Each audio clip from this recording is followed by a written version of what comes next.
Pour l'exercice 43, on nous dit, en utilisant les règles opératoires, calculer les limites suivantes. Donc, petit a, il s'agit de calculer la limite lorsque x tend vers plus l'infini de 1 sur x carré plus 1 sur x. Donc, déjà, il faut bien connaître que la limite de 1 sur x carré lorsque x tend vers plus l'infini, ça fait 0 car 1 étant une constante et x carré tend vers plus l'infini. Lorsque x tend vers plus l'infini, ça fait une constante sur l'infini, ça nous donne 0. Et comme tout est positif, on pourrait même dire que c'est un 0 plus.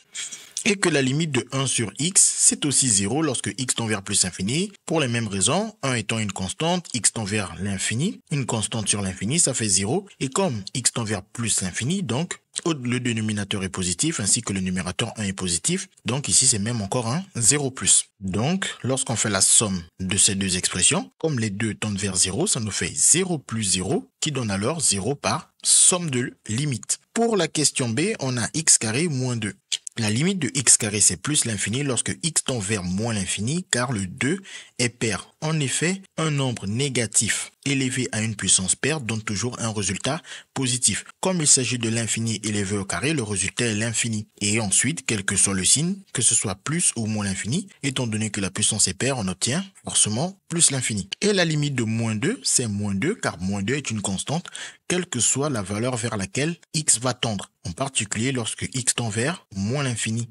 On n'a plus qu'à dire que x moins 2 va tendre vers plus infini par somme, étant donné que le x carré tend vers plus l'infini, c'est-à-dire quelque chose d'extrêmement grand positivement, et moins 2 que l'on retire à quelque chose d'extrêmement grand positivement, ça va rester très grand positivement, donc plus l'infini. Pour la question C, il s'agit de calculer la limite de x au cube fois exponentielle de x. Comme x tend vers plus l'infini, alors x au cube va tendre vers plus infini, quelle que soit la parité de la puissance, parce que x tend vers plus infini.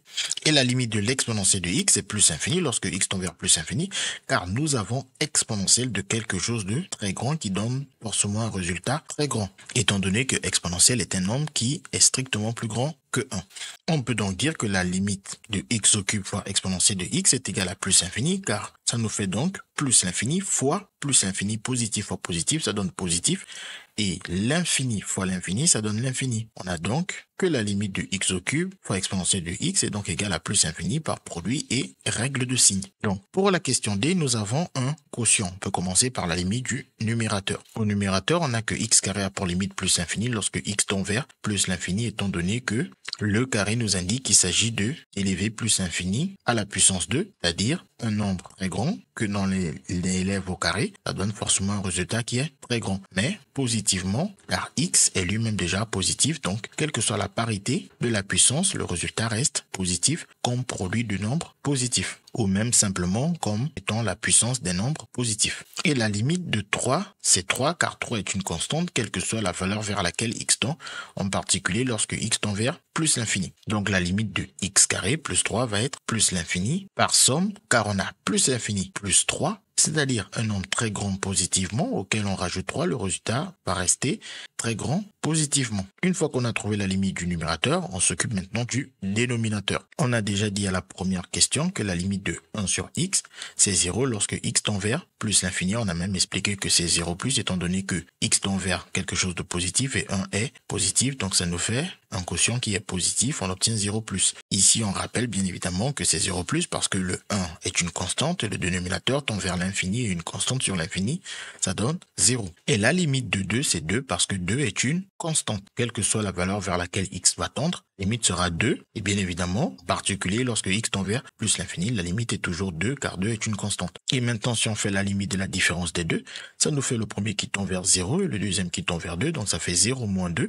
Qui donne moins 2 pour limite. Une fois qu'on a la limite du numérateur plus l'infini et la limite du dénominateur moins 2, on n'a plus qu'à faire la limite du quotient des deux. Donc, on commence ici, la limite du quotient des deux, on a plus et moins. Donc, le quotient entre un positif et un négatif donne déjà un résultat qui est négatif. Et ensuite, l'infini que je divise par 2, ça ne donne pas quelque chose de fini, ça reste toujours infini. Donc ça, il faut vraiment faire attention à ce genre de choses où vous avez l'infini que vous divisez par une constante, ça reste l'infini, quelle que soit la valeur de cette constante. Donc ici, avec le moins, ça nous fait moins l'infini par quotient et règle de signe. CQFD, ce qu'il fallait découvrir.